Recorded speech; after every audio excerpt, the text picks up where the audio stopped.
O segundo maior capítulo é o de proteína, que é o capítulo 6. Ele tem 38 páginas. Assim, o layout em si do programa, ele é muito parecido com o do NRC 2001. Isso, para quem já mexia no 2001, facilitou a vida, né? De quem já tinha alguma experiência com 2001. Só que tem muita coisa diferente nessa história aqui, né? O relatório tem 18 páginas, e proteína e aminoácidos, só proteína e aminoácidos são 5 páginas de relatório, né? Então tem 5 páginas de relatório e essa tancaiada de número, né? É número que não acaba mais, né? Então não é muito amigável, né? São 5 relatórios com muitas variáveis, muitos números, e a gente tem que tentar se acostumar assim, o que eu preciso olhar, né? Porque não dá para ficar olhando tudo isso, quais são os principais, o que eu devo focar, para conseguir fazer alguma coisa boa com o programa, né? Então, esses são 3 relatórios, tem mais esses 2 relatórios aqui, tá? Uma diferença básica foi a eficiência do uso de proteína metabolizável, que mudou, né? Sabidamente ela não era fixa, né? Então, aquele negócio curvado ali, né? Isso aqui mostra claramente que ela não era fixa, né? Isso aqui não era fixo. O NRC usava isso com 0,67% a vida inteira, né? Aí, assim, a eficiência era fixa. O que acontecia? Para a vaca de alta produção, ele subestimava a demanda de proteína. Para a vaca de baixa produção, ele superestimava a demanda de proteína, acertava bem para a vaca com produção de leite de 32 a 35 litros de leite por dia, tá? Foi feito um estudo pela professora Marina Danés, acho que foi a Marina Danés e o Jorge, né, do Paraná, que fizeram para avaliar o que era melhor, né, se o NRC 2001, NASA, o novo NASA, né? O foco do NRC novo na verdade, para proteína, né? Proteína do leite. E ele acerta, né, com essas análises que eles fizeram com o brasileiro, ele acerta muito mais do que o NRC antigo em relação à capacidade de predizer a produção de proteína do leite, né? Eu vou falar agora um pouquinho dos números dos relatórios. Então, esse primeiro relatório, que ele avalia basicamente o suprimento de proteína metabolizável. O suprimento de proteína metabolizável é basicamente a soma da proteína microbiana mais a proteína não degradada. No NRC 2001, né, parte dessa predição de proteína microbiana usava NDT. No NRC 2021, nesse NASA, o que é usado é digestão de amido e FDN e suprimento de PDR, né? E tem, na verdade, a equação para calcular esse negócio, aquela equação que está embaixo ali, e essa é uma sugestão, assim, o comitê bate muito nisso, né?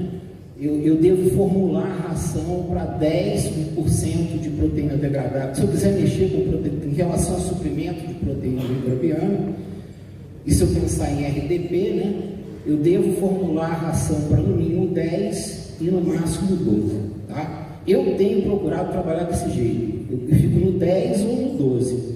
Tá? Esse relatório aqui é um relatório de utilização da proteína metabolizável. A eficiência de uso ela é variável, não é fixa, né? Ela não é fixa, ela considera, né, o uso da proteína metabolizável para atender essas demandas de proteína líquida em função da vaca que você descreveu lá ou em função da ração que você formulou. Esse conceito, no meu entendimento, ele é bem semelhante ao que a gente usa de transformação de energia metabolizável para energia líquida, né? Porque aquele true proteína, a proteína verdadeira, ele é a proteína que a vaca vai realmente utilizar, entendeu?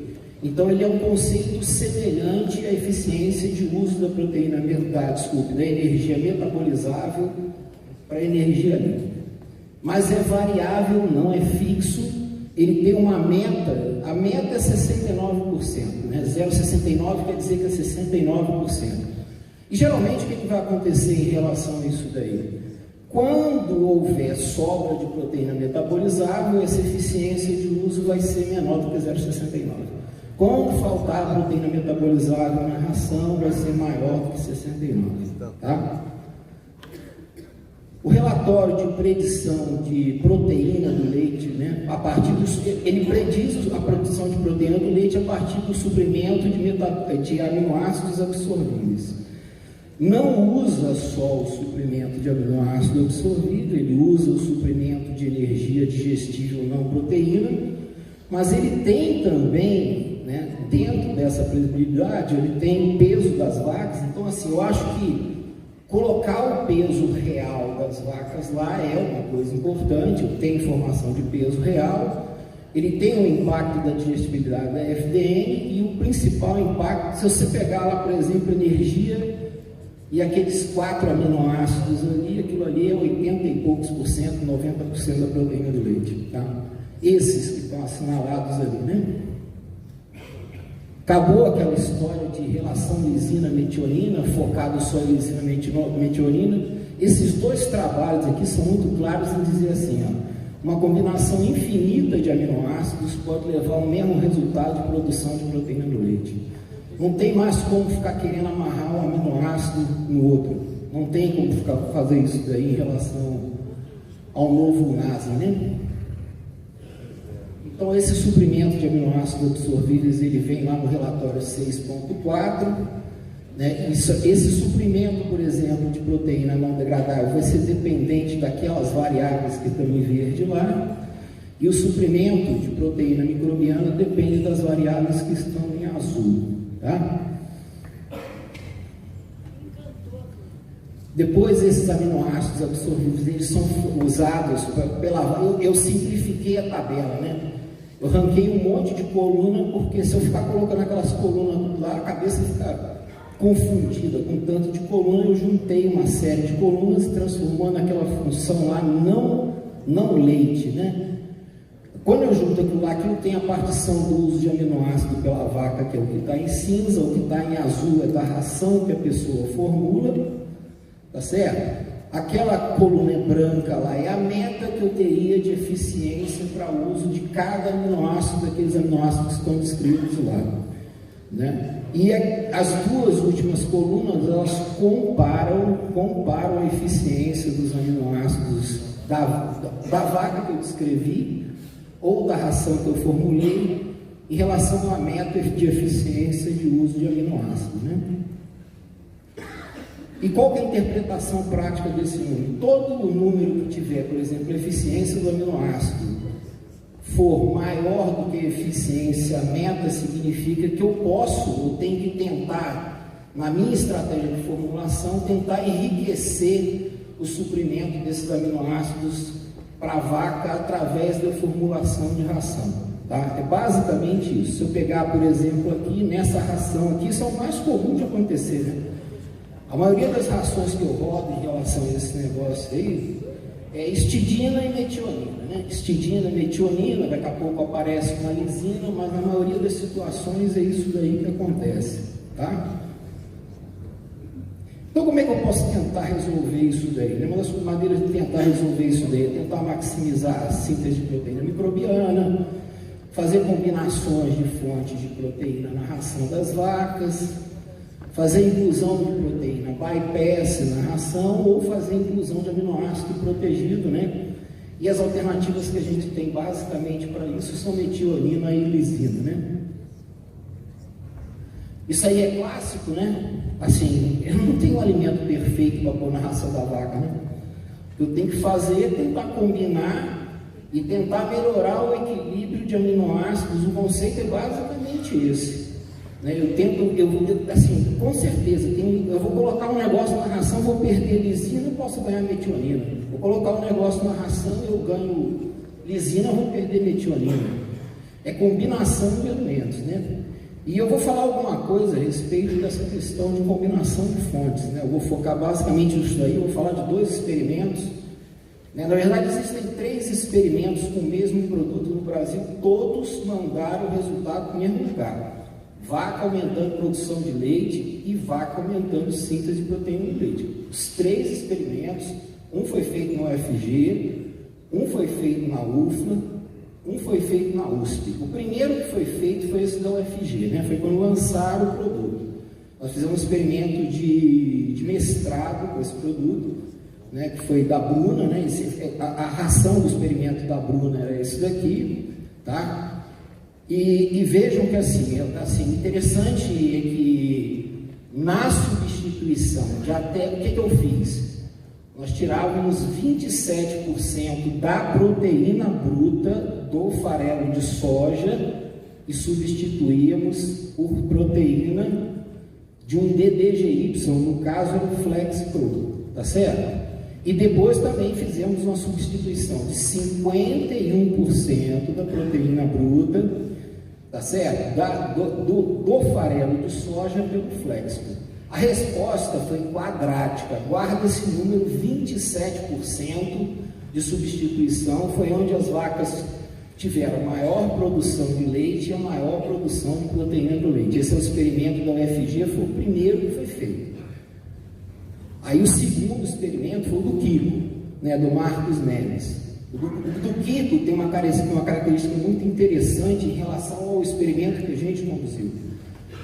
Porque o do Kiko, ele é um experimento que a gente chama de delineamento contínuo. A vaca entra no tratamento e ela fica no tratamento muito tempo, né? Porque às vezes tem uma resposta de proteína assim, que você põe, né, e você não consegue captar todo o potencial de resposta quando você fica rodando vaca em tratamento. Esse daí não, a vaca entrou e ficou 56 dias no experimento, tá? Receberam o mesmo tratamento. No caso do Kiko, ele substituiu 36% da proteína do farelo de soja também pelo Flexpro, né?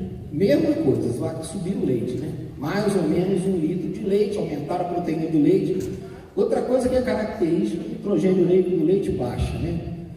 Ou seja, a proteína é menos degradável, é um resultado esperado, né? As vacas reduzirem a concentração de nitrogênio no leite, né? Então, olha só o gráfico do experimento do Marcos Neves, né? Tá vendo? O tempo todo, as vacas que tinham 36% de substituição da proteína do farelo de soja por esse produto produziram mais leite, tá? A resposta média foi 900 gramas a mais de leite por dia. E aí, se a gente simular isso no Nasen lá, a gente vai ver que tem toda a lógica, né? Ele consegue pegar, né, que isso seria previsível, aumentar essa resposta em função de eu misturar fontes de proteína, não trabalhar com uma única fonte de proteína na ração, né? Tá bem claro isso daqui, tá vendo? Se eu pegar lá no segundo, tá vendo? O suprimento sobe de 526 para 533, a proteína vai de 814 para 864, quando eu passo para 51 ela cai, né? Então eu fui em 27, quando eu fui para 51 eu perdi proteína no leite. O outro eu fui a 36, ela ganhou. E o experimento da USP, foi 30%, também ganhou igualzinho do Marcos, 900 gramas de leite a mais, aumento de proteína no leite, redução de nitrogênio no leite, né? Então assim, o programa consegue, né? Ele tem essa capacidade de previsibilidade melhor do que o NRC 2001, tá? Uma coisa que é fundamental, né? Isso aqui é uma afirmação do Mark Hannigan, né? No dia que ele fez a apresentação eu participei desse negócio aqui online, né? É muito interessante o que ele diz, né? Os modelos são representações simplificadas da realidade e não reproduções. Então, todos os modelos, coloca isso na cabeça, todos estão errados, mas alguns são úteis. Definitivamente estarão errados. Não precisam ser perfeitos, só precisam ser melhores. Tá certo? E para finalizar aqui a minha conversa em relação aos slides, o tempo estourado, né? Assim, eu vou nesse conceito do Dunning-Kruger, né? Assim, eu não sei onde eu estou aqui, cara. Com certeza eu não estou naquele sei muito, tá certo? Eu me vejo nesse programa, trabalhando com esse programa, basicamente naquele negócio de, tem uma hora que eu vou para não sei nada, tá certo? É muito mais complexo do que eu pensava, às vezes eu estou começando a saber e fico rodando ali, ó. Nunca fui para aquele poço com esse conhecimento, né? Eu acho que em relação à proteína, a maioria tem esse sentimento quando a gente fala de proteína no NRC, né? Então, muito obrigado pela atenção de vocês. Eu estourei, acho que 1 minuto, né? E é isso aí que eu tinha que falar. Muito obrigado pela atenção de todos. Prazer em rever a Laranja, prazer em rever o Marcelo, prazer em rever o Walter. Né? Um abraço. O Walter foi meu estagiário, né, cara?